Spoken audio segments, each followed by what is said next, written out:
Selamat pagi Bapak Ibu. Pada saatnya kita akan memulai kegiatan kita pada pagi hari ini dalam rangka diseminasi budaya positif. Ada khusus acara yang akan kita laksanakan pada pagi hari ini. Yang pertama pembukaan yang sudah berlangsung, kemudian doa yang akan dipimpin oleh Ibu Maria, kemudian sambutan dari Bapak Kepala Sekolah, kemudian acara inti, kemudian kesimpulan dari doa penutup. Kita masuk ke dalam acara yang kedua, yaitu doa. Kami silakan kepada Ibu Maria.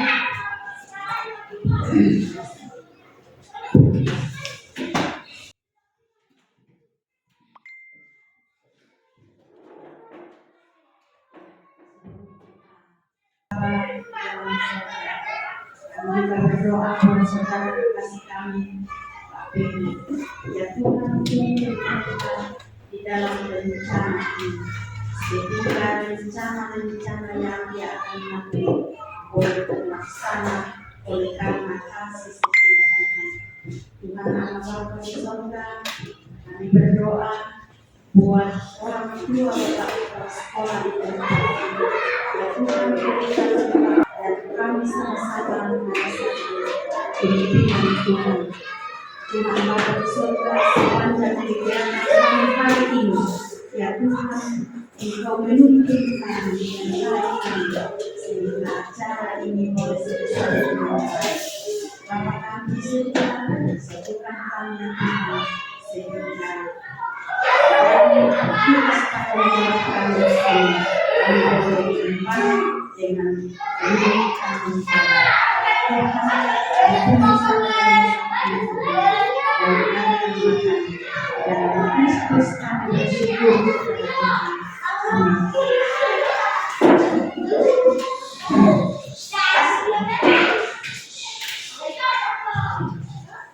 Kemudian kita akan masuk ke dalam acara yang kedua, yaitu sambutan dari Kepala Sekolah kepada Bapak waktu kami datang.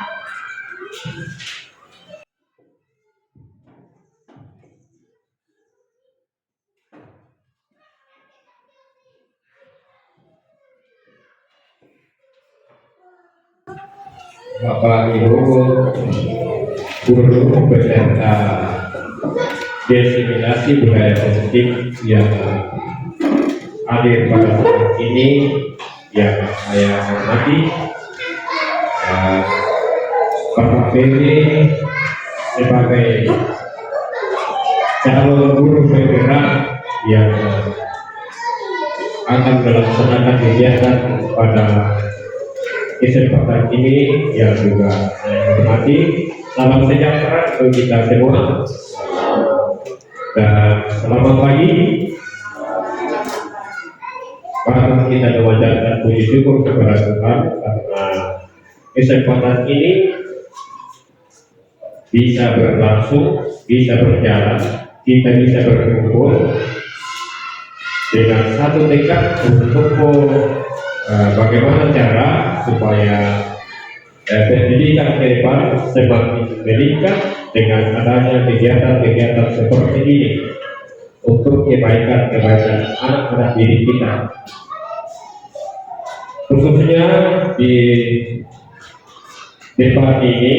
Ya, temanya adalah diseminasi budaya positif atau pengembangan budaya positif di sekolah, khususnya di sekolah. Jadi bagaimana kita melihat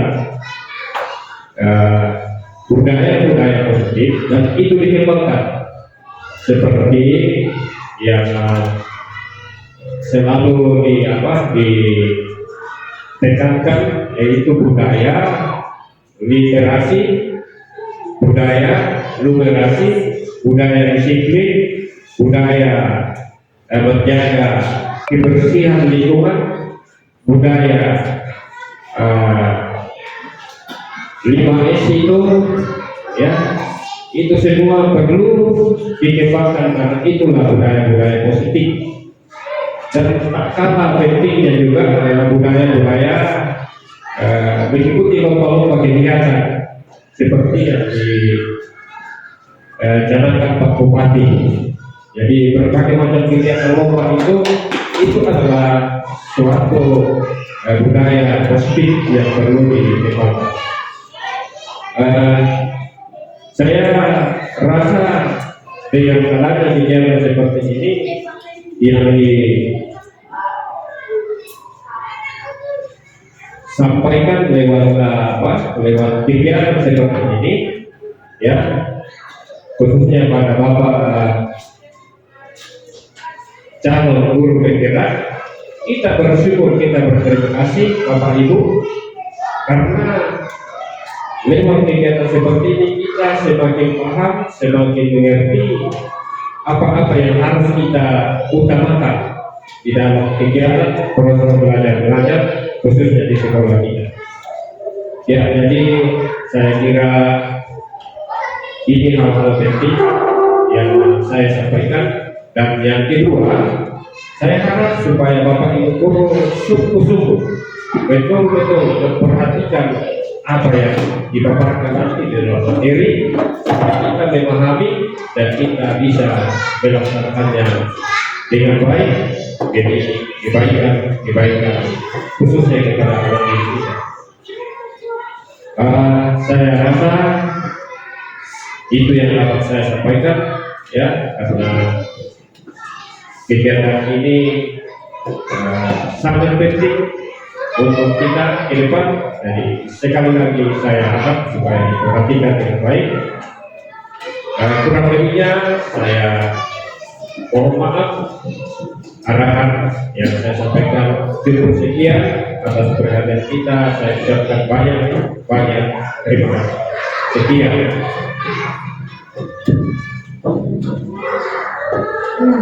Pertama, kita mengaku segala cara inti diseminasi budaya positif kepada Bapak.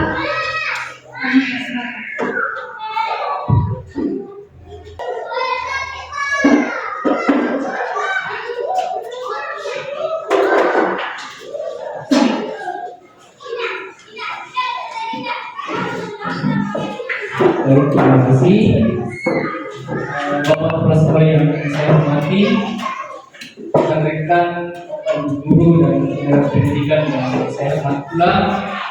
Izinkan saya berterima kasih pada kesempatan ini Bapak Ibu telah bersedia ikut dalam membantu kami khususnya calon guru penggerak untuk melakukan kegiatan-kegiatan praktek kami, baik melalui kegiatan seperti ini maupun tugas-tugas yang diberikan kepada kami.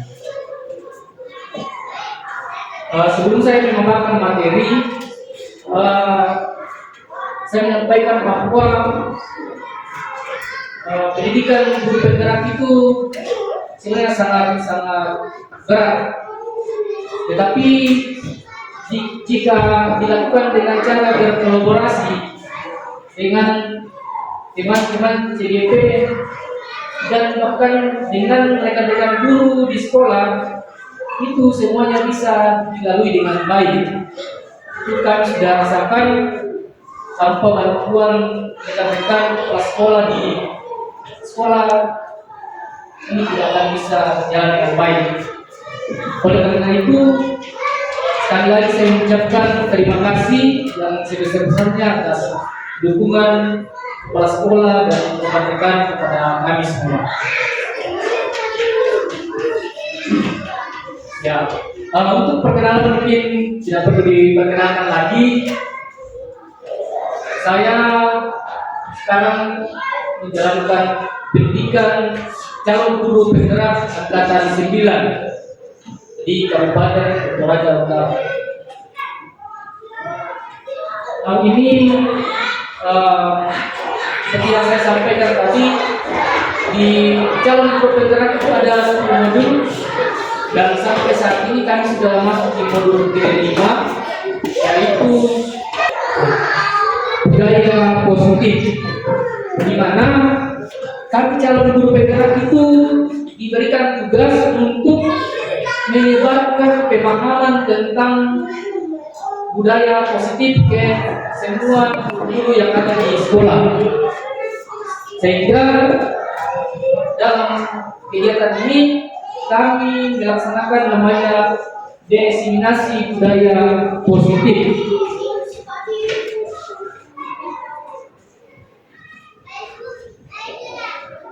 Tujuan kegiatan ini adalah menyampaikan pembelajaran dari penerapan konsep inti dari modul budaya positif serta pemahamannya mengenai konsep-konsep inti dalam budaya positif. Di mana konsep inti itu di dalam budaya positif itu ada, yang pertama adalah perubahan paradigma belajar, yang kedua disiplin positif, yang ketiga kebutuhan dasar manusia, yang keempat motivasi perilaku manusia, yang kelima posisi kontrol guru, yang keenam segitiga restitusi, dan yang terakhir adalah keyakinan kelas. Inilah konsep inti yang akan kita bahas satu persatu di dalam diseminasi budaya positif pada hari ini. Kita masuk ke dalam perubahan paradigma belajar. Di sini pembelajaran dengan paradigma baru itu merupakan pembelajaran yang dirancang berdasarkan prinsip pembelajaran berdiferensiasi. Yang dimaksud dengan pembelajaran berdiferensiasi itu adalah bagaimana kita sebagai guru menyiapkan konten, proses dan produk kepada murid-murid kita yang beraneka ragam, perbedaan pengetahuan awal, perbedaan lingkungan belajar, perbedaan gaya belajar, ya, sehingga kita diharapkan untuk menyiapkan pembelajaran berdiferensiasi. Karena terkadang ada anak-anak kita, murid-murid kita itu yang senangnya belajar melalui video, ada yang melalui audio, ya, ada yang melalui praktek langsung. Jadi itu yang diharapkan dalam perubahan paradigma belajar yang dimaksud dengan menyiapkan prinsip pembelajaran dan diferensiasi. Kemudian peserta didik belajar sesuai dengan kebutuhan berdasarkan tahap perkembangan sesuai dengan teori psikologi modern yang mewujudkan profil belajar Pancasila. Kita tahu bahwa profil belajar Pancasila itu ada 6. Yang pertama adalah beriman, bertakwa kepada Tuhan Yang Maha Esa dan berakhlak mulia. Yang kedua, berkebinekaan global. Yang ketiga, bergotong royong. Keempat, kreatif. Yang kelima, bernalar kritis, dan keenam, mandiri. Itulah profil pelajar Pancasila. Kita akan masuk di SBG dulu. Bagaimana yang dimaksud dengan perubahan paradigma belajar? Di sini Bapak Ibu bisa berpasangan di kanan. Kemudian ada yang sebagai yang satu itu mengepal tangannya, mengepal. Anggap bahwa kita memegang sesuatu yang sangat berharga, dan beda itu harus kita jaga dengan pokoknya semaksimal kita. Dan bagaimana kita menjaga barang itu supaya tidak boleh lepas. Dan yang kedua, lawannya itu bagaimana caranya membujuk supaya barang ini bisa dilepas. Ya, itu yang dimaksud dengan ini filosofi atau studi tentang contoh penerapan perubahan belajar, paradigma belajar. Ayo Bapak Ibu, boleh berpasangan.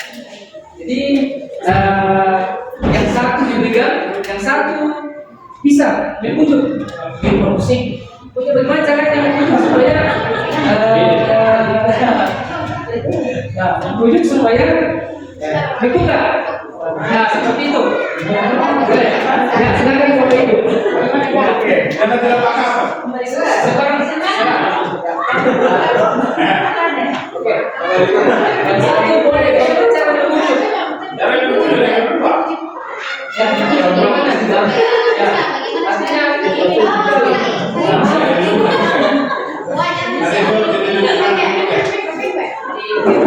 supaya bisa dibujuk.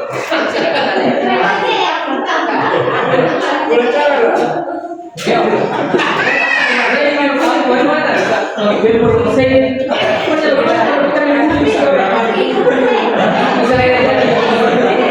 Seperti itu.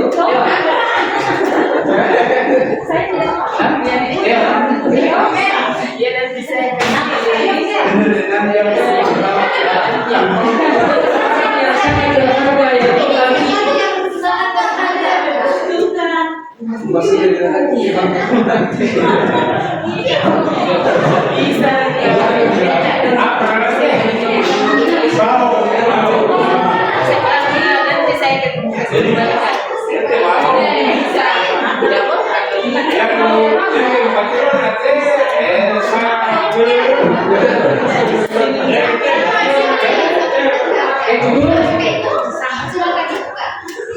Oke, cukup ya. Oke. Ada yang membukanya? Ada. Berarti sebenarnya kita yang punya prinsip ya, kita punya kekuatan yang ada di dalam diri kita untuk tidak bisa berubah kalau dipengaruhi hal negatif. Ya, seperti itu. Ya.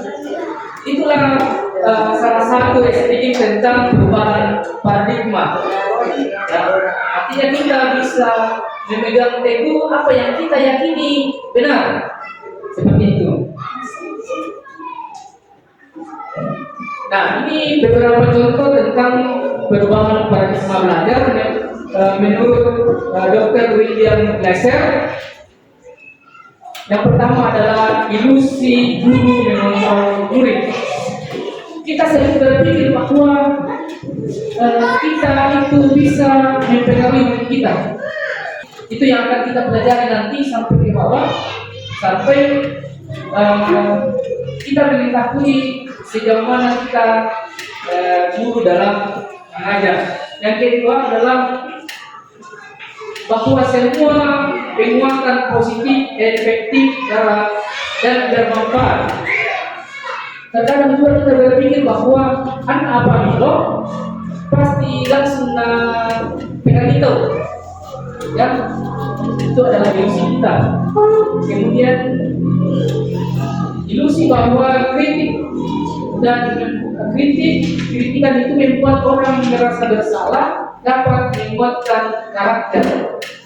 Nanti kita ada juga materinya nanti bagaimana kita membuat orang merasa bersalah tanpa memarahi mereka supaya mereka sadar sendiri. Ya. Yang berikut bahwa orang dewasa memiliki hak untuk memaksa. Ini yang banyak terjadi. Biasa itu manual. Biasa kalau kita lebih dewasa dari orang itu, biasa kadang kita merasa bahwa kita bisa memaksa dia. Ya. Ya, itu adalah beberapa perubahan paradigma belajar menurut Dr. William Glasser. Kemudian masuk ke dalam disiplin positif. Bapak Ibu, kalau kita melihat disiplin apa yang terlintas dalam benak kita, disiplin apa saja yang menurut kita apa itu disiplin?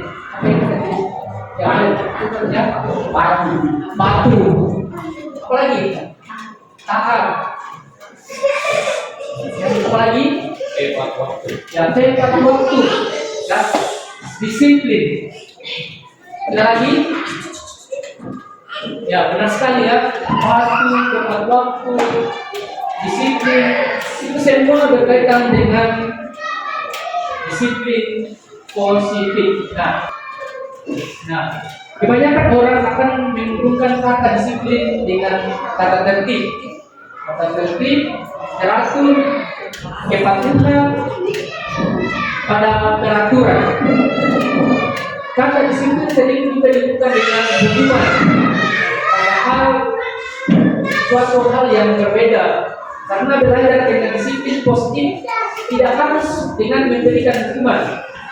Justru itu adalah salah satu alternatif terakhir dan kalau perlu tidak digunakan sama sekali.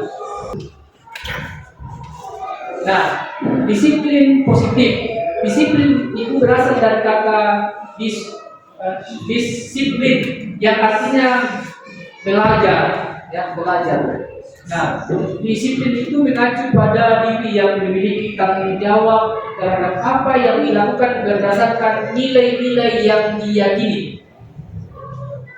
Kita melakukan disiplin itu berdasarkan hal yang kita yakini, bukan karena aturan, bukan karena peraturan, bukan karena mataku disengkei, bukan karena mataku gaji kurang, ya. Tapi kita melakukan berdasarkan hal-hal yang kita yakini. Yang kita yakini itu adalah hal yang positif. Kemudian disiplin positif merupakan salah satu penerapan disiplin yang bertujuan menunjukkan kesadaran serta memberdayakan peserta didik tanpa imbalan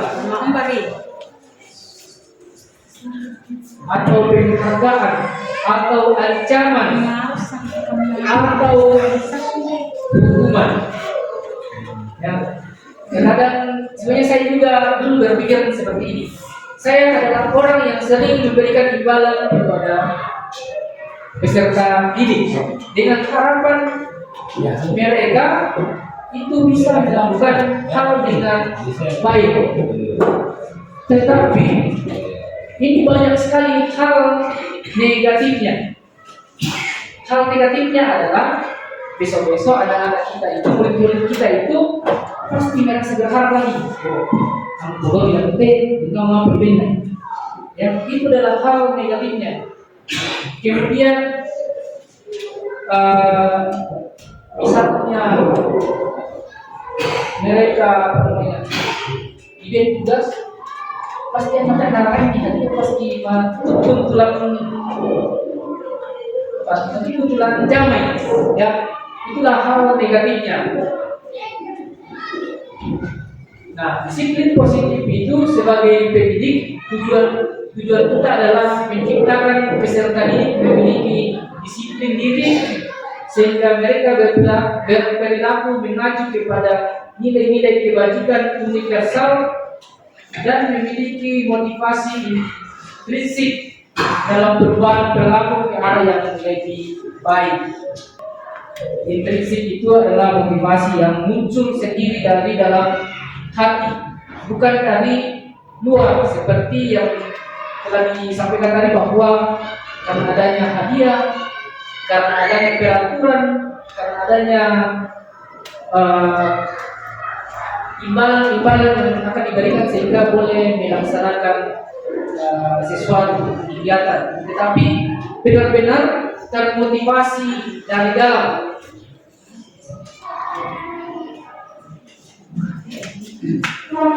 Nah, di sini saya juga memberikan satu ilustrasi. Misalnya, Bapak Ibu kalau pergi jalan terpau itu menggunakan helm itu sebenarnya tujuannya untuk apa? Ya, benar sekali, menjaga keamanan. Bukan karena takut polisi, ya, bukan karena memang peraturan bahwa orang kalau menggunakan motor harus menggunakan helm. Tapi benar-benar kita menggunakan helm karena keselamatan. Tolong gimana?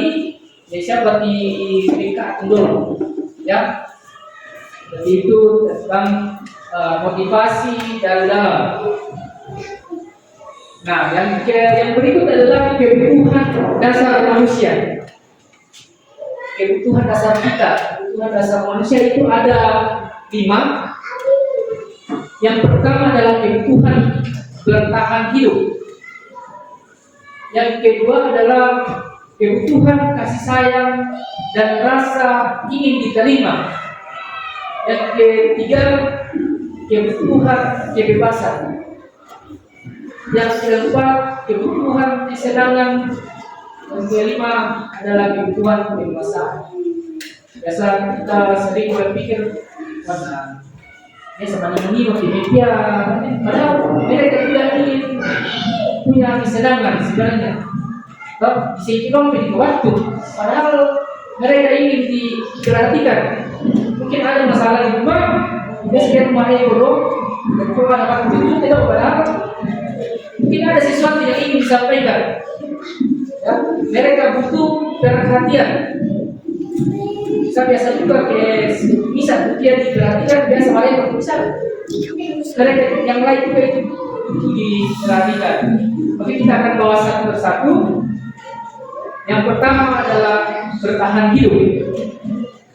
Kebutuhan dasar manusia yang pertama adalah bertahan hidup. Kita bisa bertahan hidup karena berarti kita membutuhkan makanan, pakaian, tempat tinggal, keamanan dan kesehatan. Nah, ini yang masuk ke dalam kebutuhan bertahan hidup. Yang kedua, kasih sayang dan rasa ingin diterima. Ini rasa diterima, dipedulikan, berbagi, bekerja sama, menjadi bagian dalam kelompok.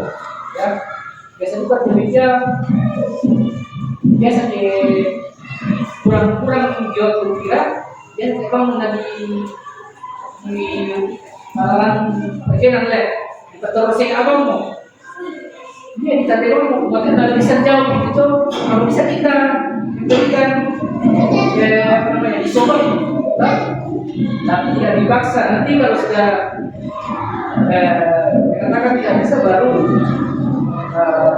bisa dipindahkan ke murid-murid yang lain. Biasa dorong anak semua aku dah andai hijau, kami lakukan ini bisa. Padahal mereka juga ingin menjadi bagian dalam kelompok. Mereka ingin menjadi bagian dalam proses pembelajaran kita. Ya, tapi itu kan kami semua itu harus tulis pesan Melayu. Rasa ingin diterima seperti itu. Yang ketiga adalah penguasaan. Penguasaan tentang diri sendiri ya. Mereka memiliki hak untuk menguasai dirinya, harga dirinya, keinginan untuk dianggap, memimpin, berprestasi, diakui dan didengar. Di sini seperti halnya tadi bahwa mereka juga diterima, mereka ingin dianggap, mereka ingin menjadi pemimpin mungkin dalam baris kan anak-anak kita yang sebenarnya mereka malam depan tapi kita sama sendiri tapi pasti ada keinginan dalam diri mereka untuk menjadi pemimpin ya, dalam kelasnya masing-masing. Kemudian kebebasan, mandiri, memiliki pilihan, mencoba hal-hal yang baru, kemudian mampu mengendalikan arah dirinya. Ya. Ini juga terkait tadi dengan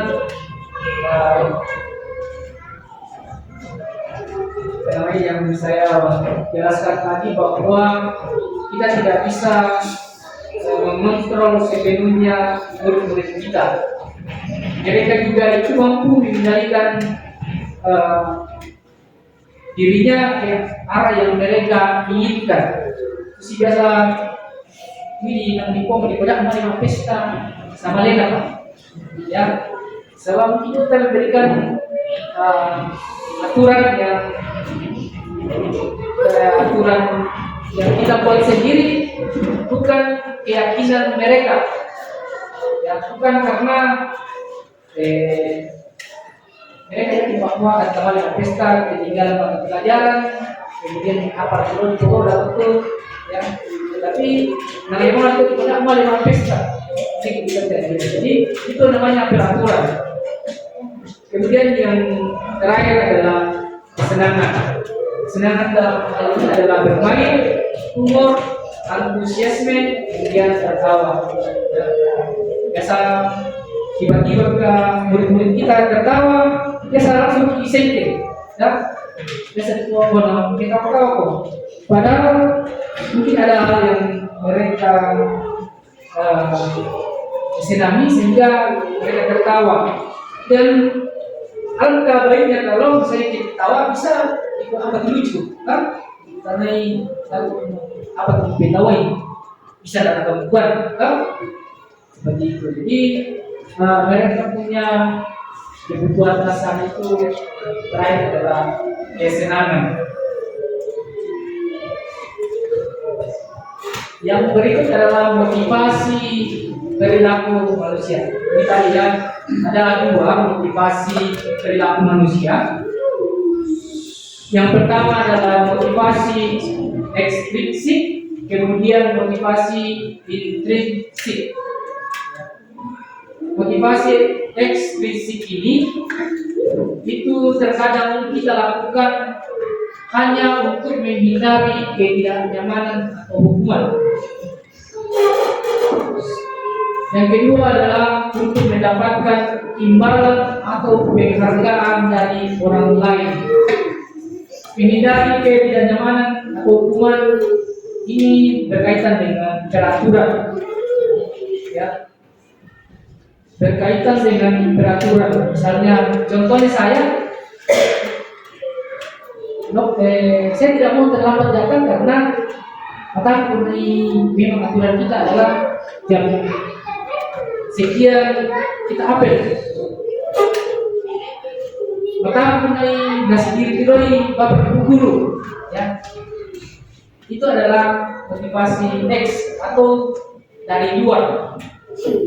Kemudian saya selalu datang tepat waktu karena saya ingin dipuji oleh kepala sekolah misalnya, oleh rekan-rekan, patut itu, ya, itu adalah motivasi dari luar. Yang seharusnya yang kita lakukan adalah motivasi intrinsik atau motivasi dari dalam diri kita masing-masing. Ya, bukan karena moral event penghargaan, tapi kita mau itu datang karena kita menghargai diri kita sendiri, bahwa kita ini adalah seorang guru yang menjadi panutan, menjadi contoh bagi murid-murid kita. Kita itu menghargai diri kita bahwa kita adalah seorang yang mempunyai pendidikan yang lebih, yang bisa dijadikan sebagai contoh dalam lingkungan seperti itu, ya. Kita menghargai pekerjaan kita, ya. Itulah motivasi dari dalam.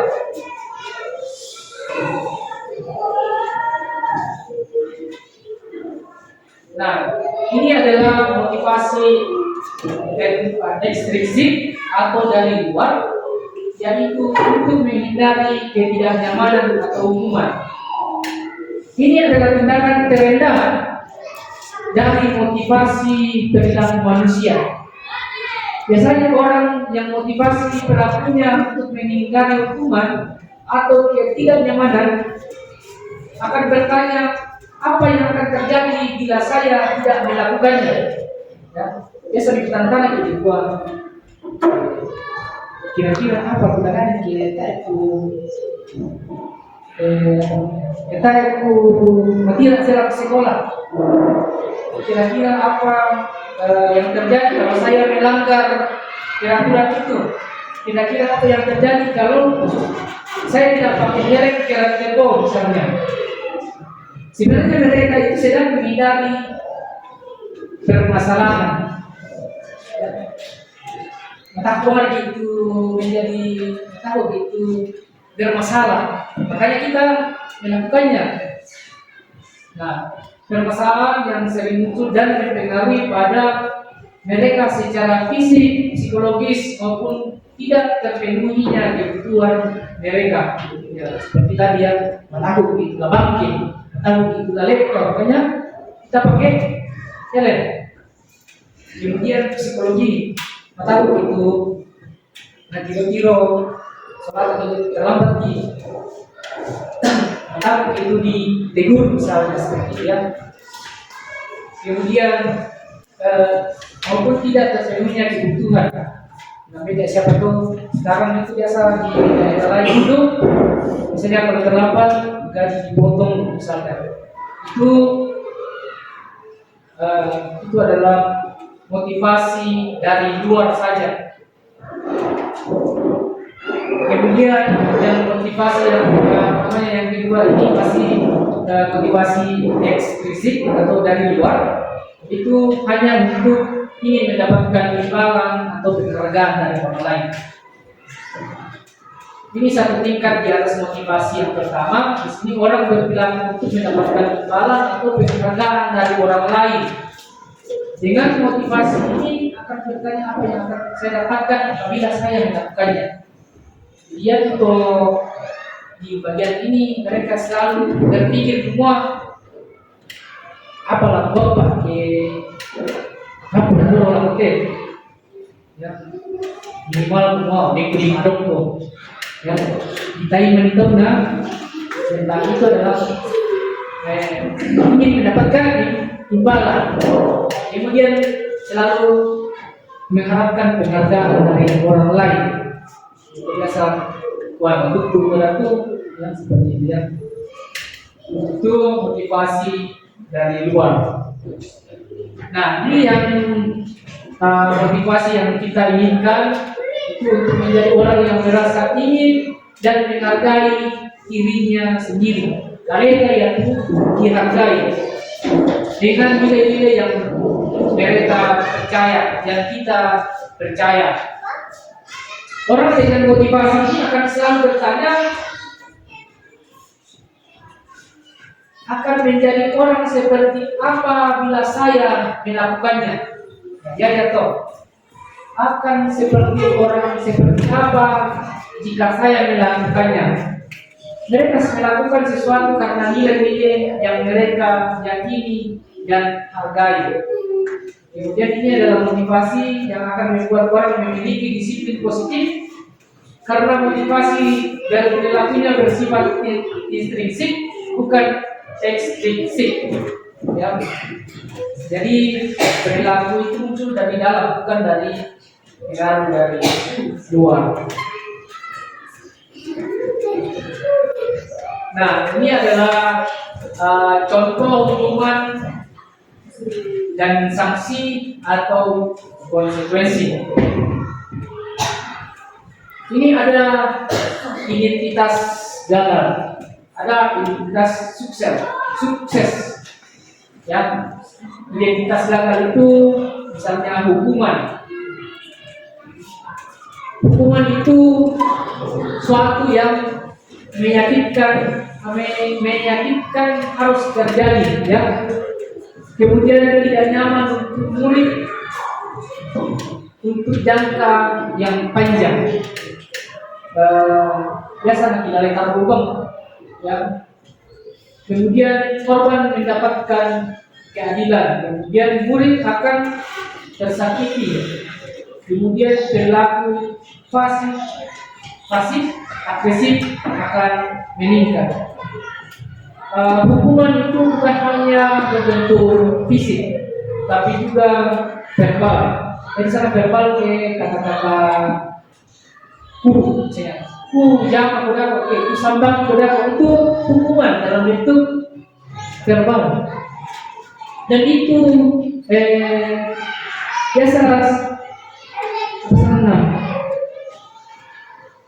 terbaik lama untuk diingat daripada dengan hukuman fisik. Karena hukuman fisik terkait apa dia sama siapa, mau betul sama siapa.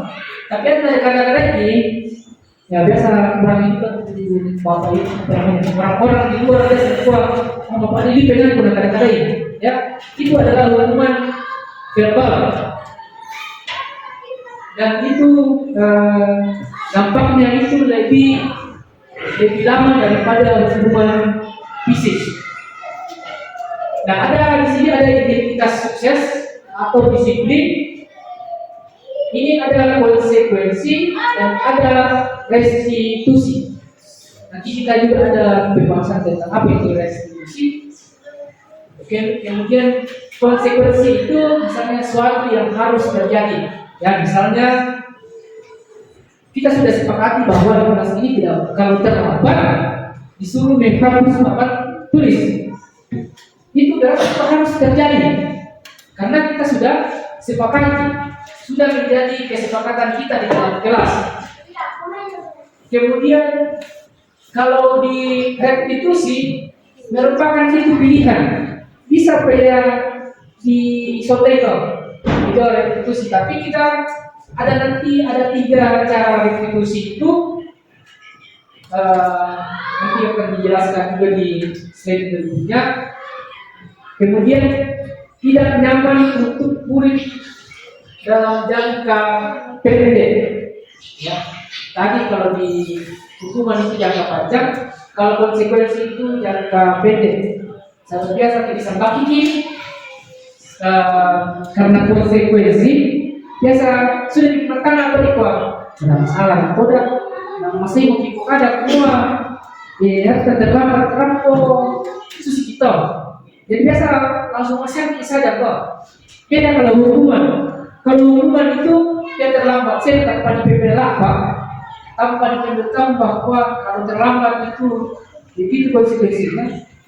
Dia saksi dikatakan atau umum posisi ngomong, di tanpa di emang kita itu di sabar ya. Beda kalau konsekuensi itu adalah hal yang sudah kita sepakati bersama. Kemudian di restitusinya menguatkan murid menguatkan murid dalam jangka waktu panjang. Susina, anda mau di sepakati bersama, kemudian dipogau, pasti kata-kata atau mau anda terlambat di restitusi dalam jangka panjang. Kemudian korban bisa diabaikan. Konsekuensi itu biasa mau menandakan semua mungkin dia sebenarnya orangnya rajin karena konsekuensi tanpa kita sesuai dengan aturan. Padahal kita tidak tahu bahwa kini dalam satu tahun baru pertama sekali terlambat, ya diabaikan banget tuh hal-hal positif yang sudah dilakukan selama ini. Kita itu bisa diabaikan karena kita semua apa yang terlambat, sama kita tidak akan menjelaskan lagi alasannya karena memang sudah beraturan terlambat datang ini harus kita tulis misalnya. Kita menanyakan lagi apa alasannya dia terlambat. Siapa tahu rapat dulu lagi karena sudah disepakati makanya harus dilaksanakan. Itu yang dimaksud dengan bisa diabaikan. Kemudian kalau di restitusi korban mendapatkan ganti. Ini korban artinya orang yang misalnya terlambat bisa yang semua dijelaskan lapor di utara itu alasan dulu, kemudian kita memberikan solusi yang apa yang akan dilakukan ke depan seperti itu. Kemudian di murid akan dibuat tidak nyaman, ya. Yang namanya konsekuensi biasa kita terima dulu semua lagi apa itu karena sudah disepakati biasa nanti kita lebih mata dulu gitu, ya. Jadi kita tidak nyaman karena adanya aturan, adanya konsekuensi. Kemudian di restitusi itu murid akan mendapatkan penguatan. yang terlambat itu dia, justru disitulah anak-anak mendapatkan penguatan. Disitulah kita bisa menjelaskan bahwa apa alasannya dia terlambat, apa yang menyebabkan, sehingga kita memberikan solusinya supaya besok lusa tidak terlambat lagi. Kemudian penguatan hanya bertahan dalam jangka waktu pendek, sebab satu tempat beda keterangan kelas berikutnya pasti beda ya aturan ada. Yang mungkin bisa saja sama tapi dibuat ulang ya. Kemudian yang direstitusi itu masalahnya terpecahkan ya. Anda juga restitusi terlambat datang harus diselesaikannya, apa penyebabnya, apa solusinya sehingga dia tidak terlambat lagi. Nah, di sini kita akan berlatih apakah termasuk di dalam hukuman atau konsekuensi. Ya. Boleh kita dari nomor 1 mencatat 100 kali dalam buku kalimat saya tidak akan terlambat lagi karena terlambat sekolah. Ini hukuman atau konsekuensi? Ya kira-kira apa? Hukuman berarti konsekuensi apa? Oke, konsekuensi. Nanti kita lihat ya apakah benar atau salah. Lari memiliki lapangan basket 2 kali karena terlambat hadir di sekolah. Hukuman atau konsekuensi? Ya, hukuman. Konsekuensi hukuman. Membersihkan coretan yang dibuatnya di meja tulis. Hukuman atau konsekuensi? Coret-coret langsung hapus. Konsekuensi. Oke, nanti kita save saja. Konsekuensi. Konsekuensi hukuman konsekuensi. Murid diminta untuk usap 15 kali karena tidak menggunakan masker di sekolah. Hukuman. Konsekuensi hukuman konsekuensi. Menggantikan kertas tugas teman yang telah dicoret-coret.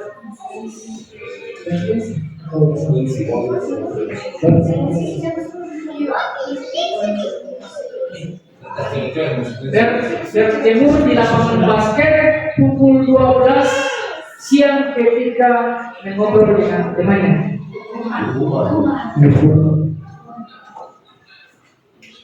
Murid diminta bertelanjang kaki sepanjang hari karena tidak menggunakan sepatu warna hitam. Hukuman konsekuensi.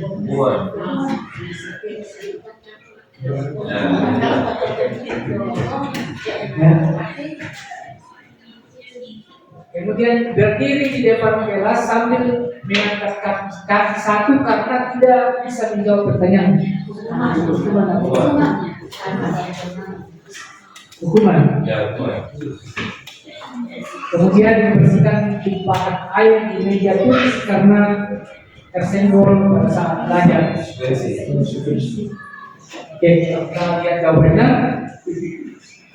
Nah, konsekuensi benar, hukuman benar, konsekuensi hukuman, konsekuensi hukuman, konsekuensi hukuman, konsekuensi.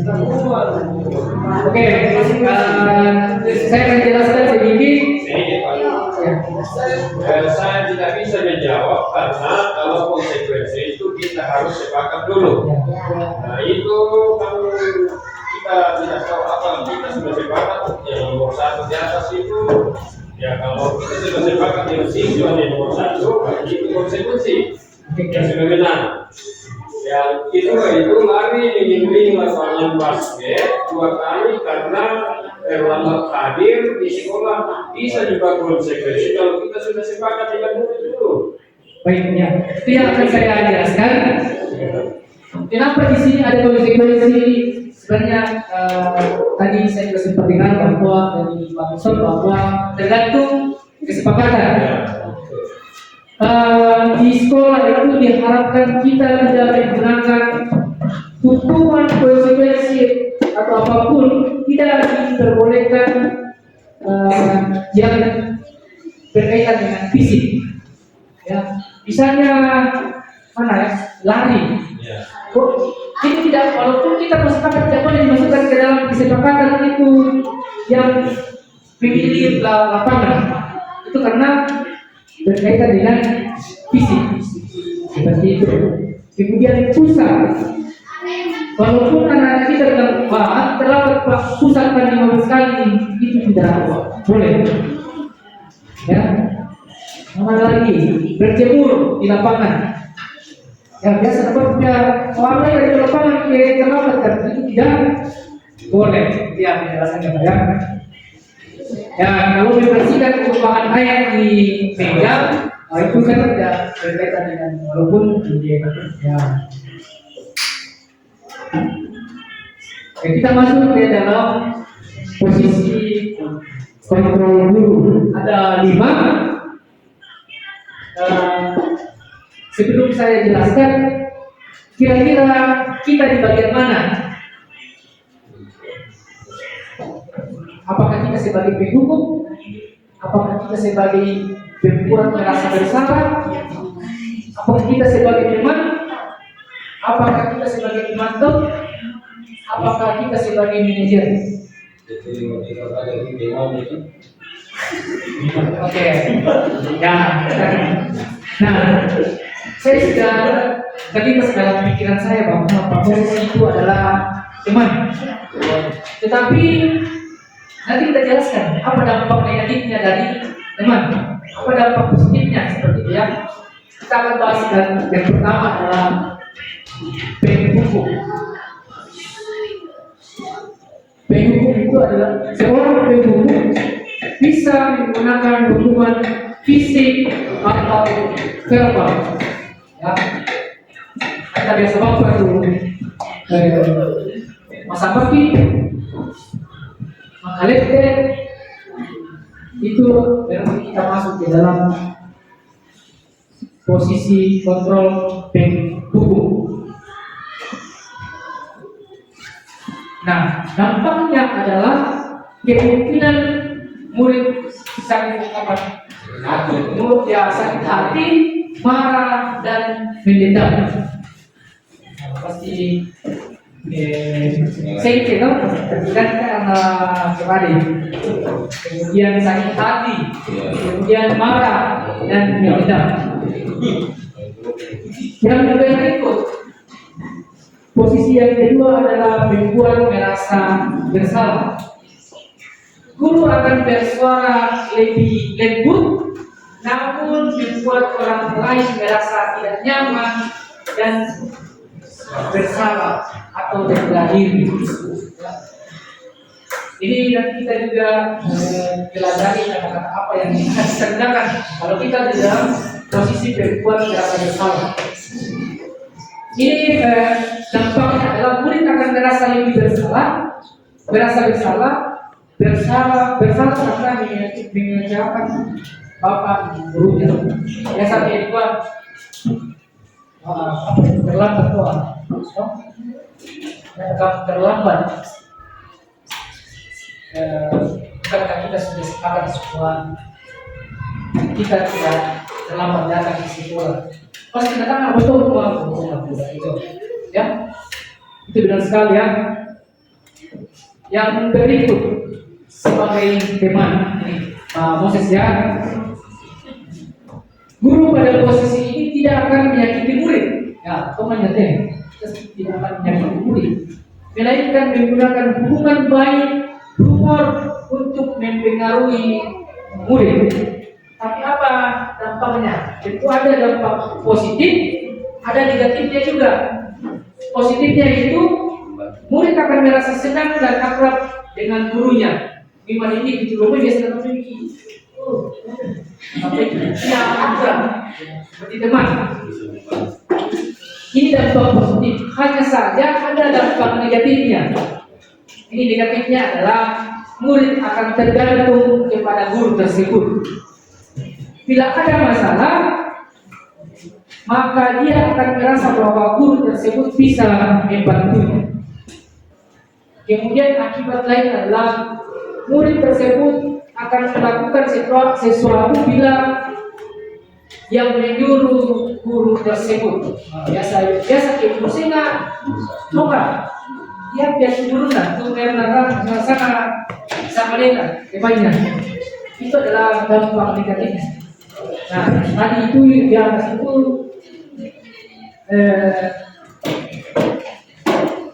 biasa kayak akrab sekali sehingga tidak ada jarak guru dengan murid. Padahal kami sekolah itu posisi guru itu ya ada batasnya. Murid itu harus menghargai gurunya. Kemudian yang berikut adalah pemantau. Pemantau berarti mengawasi. Posisi ini berdasarkan pada peraturan dan konsekuensi. Dampaknya, murid memahami konsekuensi yang harus dijalankan karena telah dilanggar.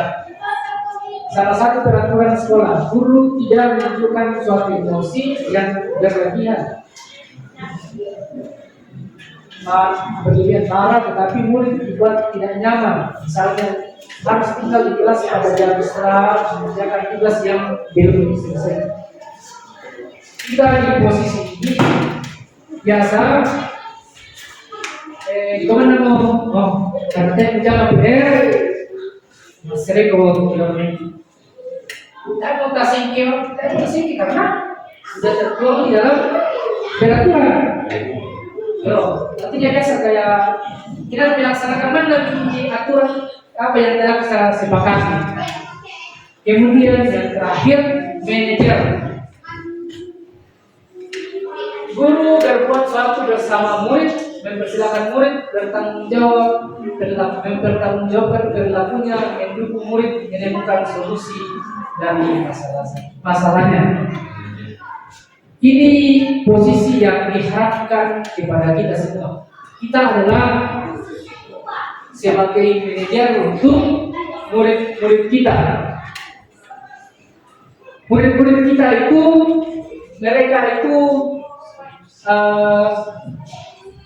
mereka mempunyai keyakinan yang mereka yakini benar, sehingga kita sebagai guru itu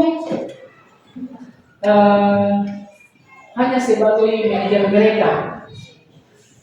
Kita itu misalnya saya kasih contoh, murid mempertanggungjawabkan perilakunya,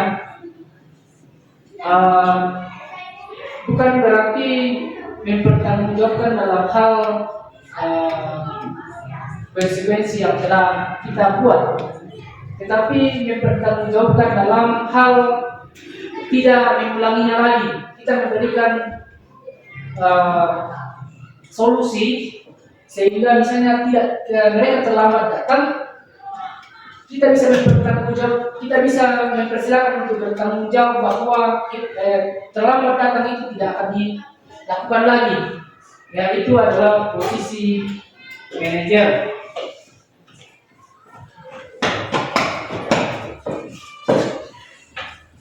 Nah, di sini ada contoh-contohnya.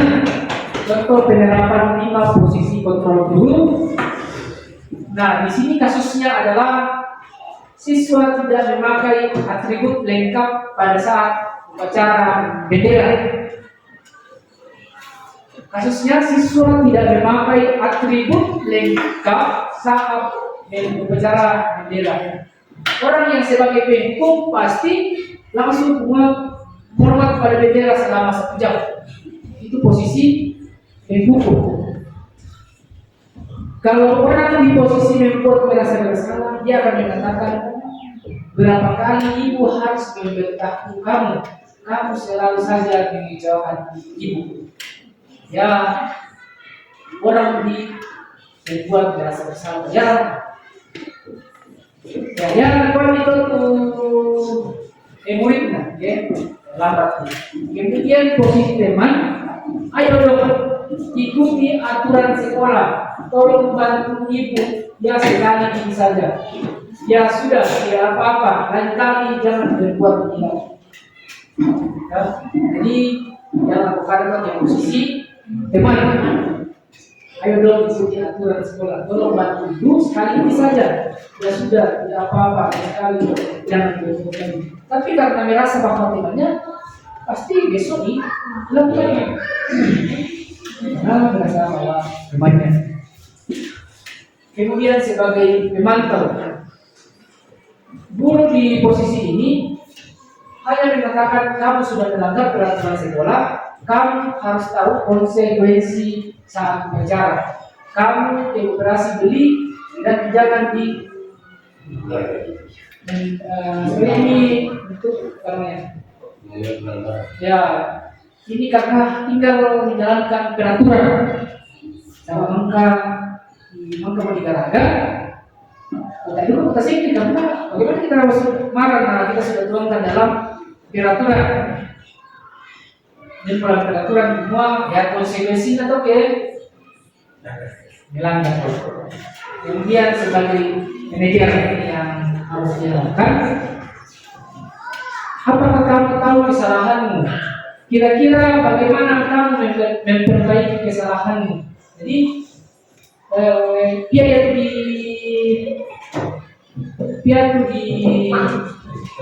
tanai semua apa ini salah. Kemudian kira-kira ada kita tengok toh di komputer itu bagaimana kamu memperbaikinya? Ya, mungkin alasannya bahwa orang masih kita memberikan solusi semua kita basi-basi sekali bongi supaya paginya kita tinggal di sekolah. Yang mau posisi manajer itu menggali masalah, memberikan solusi sampai tuntas. Ya. Nah, di sini kita seperti apa? Kita di bagian posisi kontrol apa? Aku. Nih, saya kecewa sekali dengan kamu. Posisi kontrol apa? Saya kecewa sekali dengan kamu. Posisi kontrol apa kan? Ini membuat merasa bersalah. Saya kecewa sekali dengan kamu. Pasti kita langsung belum mengatakan kecewa, kecewa pada guru. Apa rencana untuk menyelesaikan masalah ini? Ya, posisi apa? Manajer. Manajer itu menyelesaikan masalah. Patuhi aturan saya atau awas. Ya, dan sekalian hukum. Ayolah, lakukan dari ibu ya sebagai teman. Ayo dong, ayolah, lakukan demi ibu. Saya kira sesuai balik surah apa-apa. Ayo dong, lakukan demi bapak misalnya. Itu sebagai teman. Yakin aku itu mereka tahu kan? Sebenarnya kuasa maneku kan bisa saja. Ya, itu dampak negatifnya. Ya, kita masuk ke yang berikut adalah keyakinan jelas. Peraturan jelas dulu, baru keyakinan jelas.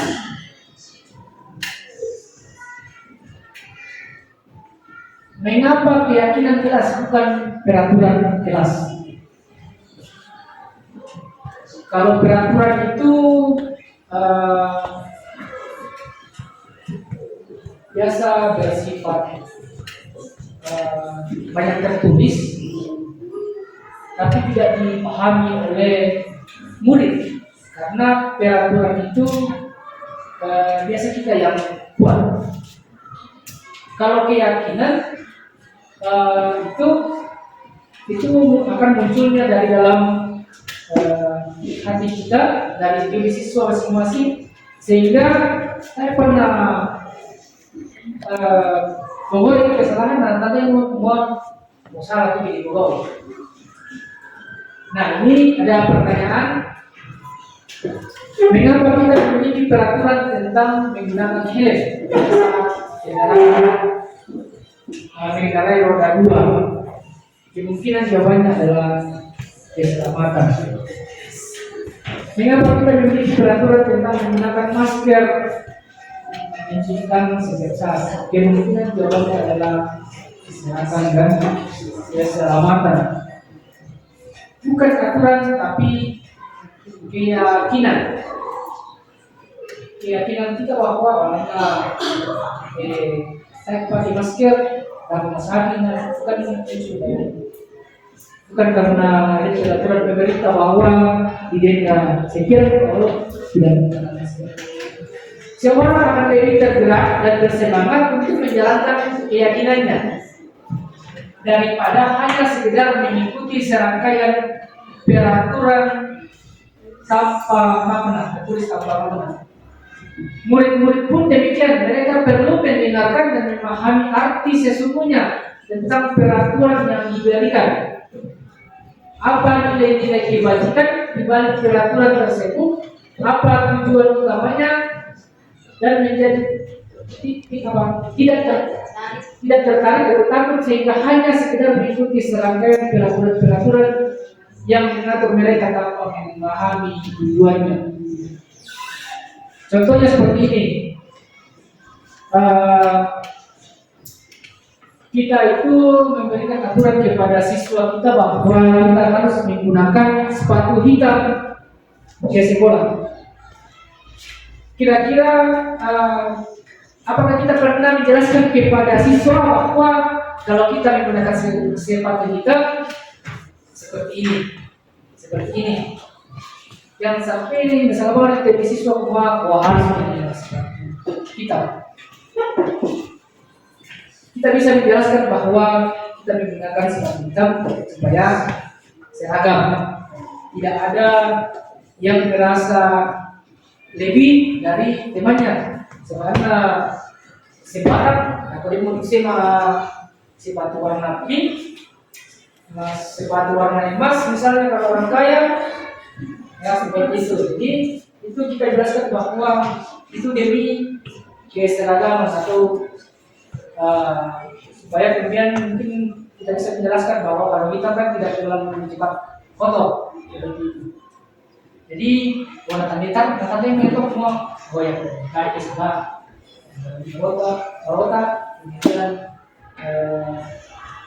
supaya saya sama dengan teman saya.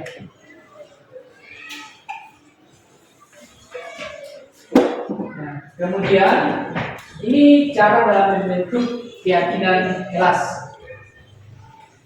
Keyakinan kelas itu bersifat abstrak dibanding peraturan kelas bersifat lebih rinci dan konkret.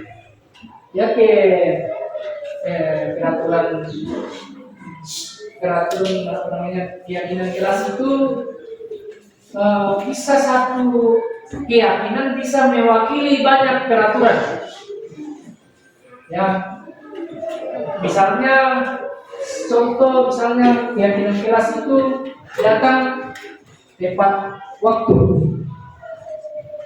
Ya kira peraturan toh biasa dirincikan semua datang jam sekian, jam sekian mulai pembelajaran itu kan. Tapi kalau kita sudah mengatakan bahwa datang tepat waktu, otomatis apapun yang sudah disepakati kalau masalah waktu pasti sudah tertuang di dalam keyakinan itu. Kemudian keyakinan keras berupa pernyataan universal yang lebih luas. Kemudian sesuai dengan kondisi lingkungan sekolah sehingga mudah diterapkan. Kemudian keyakinan keras itu hendaknya tidak terlalu banyak sehingga mudah diingat dan dipahami warga kelas. Namun 5 domain dia terkumpulkan 9 itu apa yang kita lakukan di sekolah. Kemudian keyakinan kelas itu hendaknya tidak terlalu banyak sehingga seperti yang mudah diingat semua warga kelas dilibatkan dalam membuat keyakinan kelas atau keyakinan sekolah. Dia tadapi keyakinan kelas, diperhatikan dulu semua apa saja yang bisa dibuatkan aturan. Jadi seperti kemarin itu di kelas itu beres di out, nah sudah kalian yang semua berpakaian rapi, dilarang terlambat, maka itu disatukan kemudian kita masukkan ke dalam keyakinan kelas. Kalau mereka dilibatkan semua, otomatis nanti untuk seperti itu. Anda kita mau mengatakan ini, ya, itu akan susah dipahami. Kemudian keyakinan kelas itu bersedia ditinjau kembali waktu ke waktu. Jadi disesuaikan dengan permasalahan yang ada di sekolah misalnya. Siapa yang terlambat bang, mungkin kita buatkan keyakinan yang lain. Bisa ditinjau dari waktu ke waktu. Nah, ini adalah contoh peraturan dan keyakinan kelas. Ini peraturannya di atas. Jangan membuang sampah sembarangan. Jangan membuang sampah sembarangan. Yang dalam keyakinan kelas di poin pertama, buanglah sampah pada tempatnya. Tidak terlambat ke sekolah. Tidak terlambat ke sekolah. Kalau di dalam keyakinan kelas bisa dimasukkan ke dalam tertib dalam kelas. Tertib dalam kelas itu sudah termasuk datang tepat waktu, duduk dengan rapi, ya. Itu seperti tadi dikatakan bahwa lebih universal. Kemudian tidak bermain dalam kelas. Ini juga termasuk ke dalam tertib dalam kelas. Kemudian tidak berbicara kotor, ya. Kalau dalam keyakinan itu kepada berbicara sopan. Jadi kesimpulannya bahwa keyakinan kelas itu kita menggunakan kata-kata positif. Saya menginfokan atau negatif. Misalnya tidak terlambat ke sekolah. Boleh dibuat waktu. Jadi kalimat positif. Ya, kita masuk ke dalam segitiga restitusi. Segitiga restitusi itu adalah suatu proses dialog yang dijalankan oleh guru agar menghasilkan murid yang mandiri dan bertanggung jawab. Ini juga ada kaitannya tadi dengan manajer. Dalam menyelesaikan masalah dengan segitiga restitusi, ada 3 hal yang kita lakukan. Yang pertama adalah menstabilkan identitas. Yang kedua adalah menanyakan keyakinan. Yang kedua adalah validasi tindakan yang salah. Kemudian yang ketiga adalah menanyakan keyakinan. Menstabilkan identitas. Misalnya siswa terlambat, kan dalam semua maaf terlambat. Tapi kita distabilkan dulu kebersaannya. Wah, contohnya ada di dalam contohnya, kepada ikon-ikon ini dibuat, ya silakan dulu terlambat, ya. Saya juga pernah terlambat seperti itu. Di bangsa yang itu dia loh. Soalnya kita ada masalah, pasti tidak bisa kita pakai kita dorong nimo tapi karena pakai nak bawa orang masuk ini nak malah sistem. Kalau kita langsung marah, tapi kalau kita menanyakan, menstabilkan identitasnya dulu pasti dia akan jujur. Soalnya katanya mau tanya dari sekiden, sampai itu tidak apa-apa. Bapak guru juga pernah terlambat, ya? kemudian kita validasi tindakan yang salah. Contoh, apa yang terlambat? Apa penyebabnya kamu terlambat? Pasti dia akan jujur. Kemudian menanyakan keyakinan bahwa kira-kira kamu terlambat, apa yang kamu langgar? Kenapa tuh? Oh iya, saya sudah melanggar peraturan kelas bahwa datang tepat waktu. Jadi yang orang ketua di apakah kamu tidak akan terlambat lagi? Jadi dia tetap ada kaitannya dengan manajer. Ya, yang pertama ini menstabilkan identitas. Berdasarkan prinsip tersebut, membuat kesalahan adalah bagian dari proses pembelajaran. Jadi, ya kesalahan, bagiannya dari proses pembelajaran itu kesalahan kalau tak bisa. Gimana? Ini belum dipelajari, tapi kita tidak tahu. Yang itu salah ya. Jadi kata-kata yang kita gunakan di menstabilkan identitas itu yang pertama adalah berbuat salah itu wajar. Kemudian manusia tidak ada yang sempurna. Bapak ibu juga pernah melakukannya. Bapak atau tidak mencari siapa yang benar dan siapa yang salah, tetapi bapak ibu mencari solusi.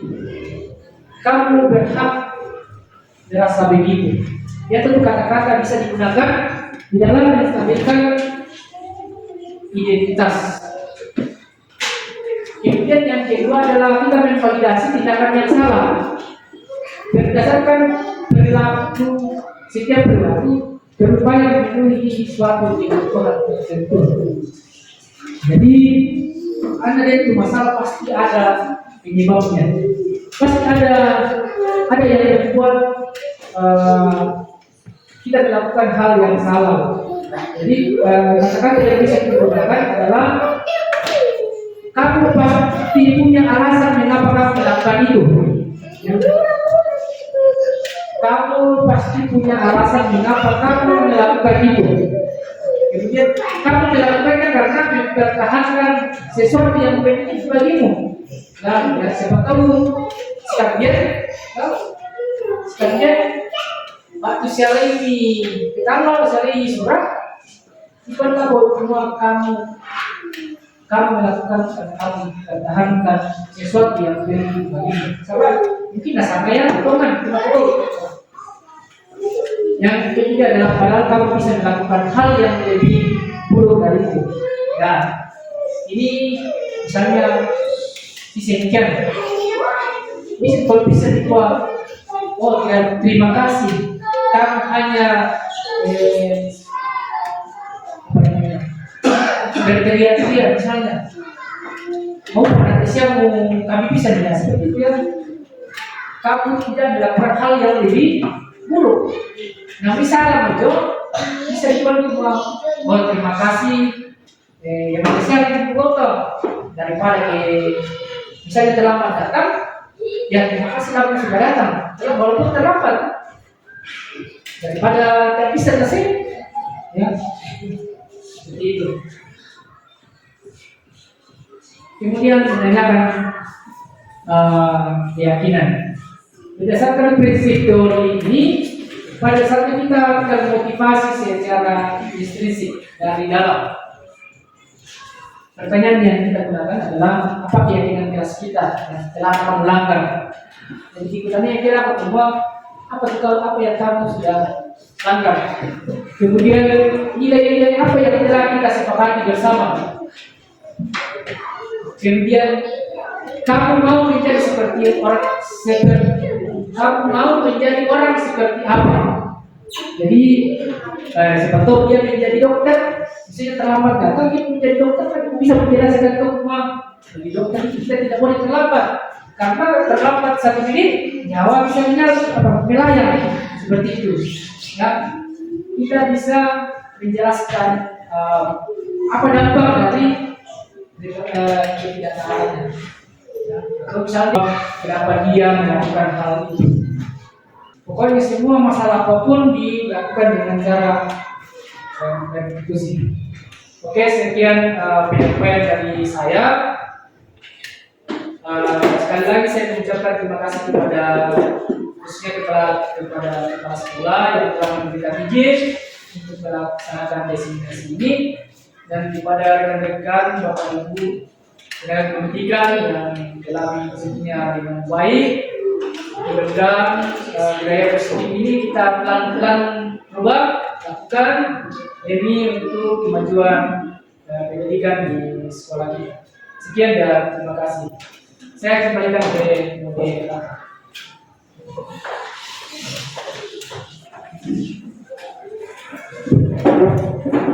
Sekian penyampaian materi dari Bapak yang kita dengarkan bersama pada hari ini. Tiba saatnya kita akan masuk di dalam doa penutup dengan hormat kepada Bapak Moses untuk mendoakan kita dalam doa penutup.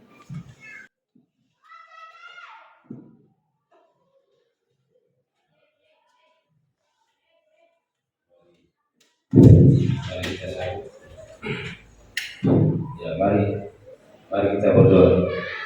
Terima kasih karena kasih Tuhan yang dilimpahkan.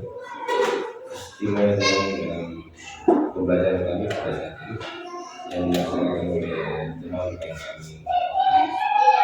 Buku yang sudah kami dengarkan bersama, walaupun masih banyak yang ditanyakan Tuhan kepada kami.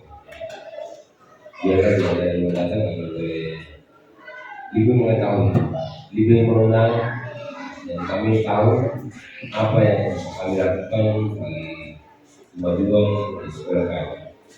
Terima kasih waktu yang indah berikan kami Tuhan. Tuhan sudah menjauhkan kami dari segala hal yang kami tidak inginkan, berupa distrik boleh kami yang baik. Terima kasih semuanya Bapak. Dan sekarang kami menerima berupa makanan yang baik. Sebelum kami menerimanya, yang berkati juga oleh keterangan kehidupan Tuhan, kami yang juga boleh menikmati kasih Tuhan. Terima kasih semuanya Tuhan. Saya mengucapkan permohonan kami, dengarkan doa kami. Tuhan Yesus kami berkata tersebut dan terima kasih. Amin.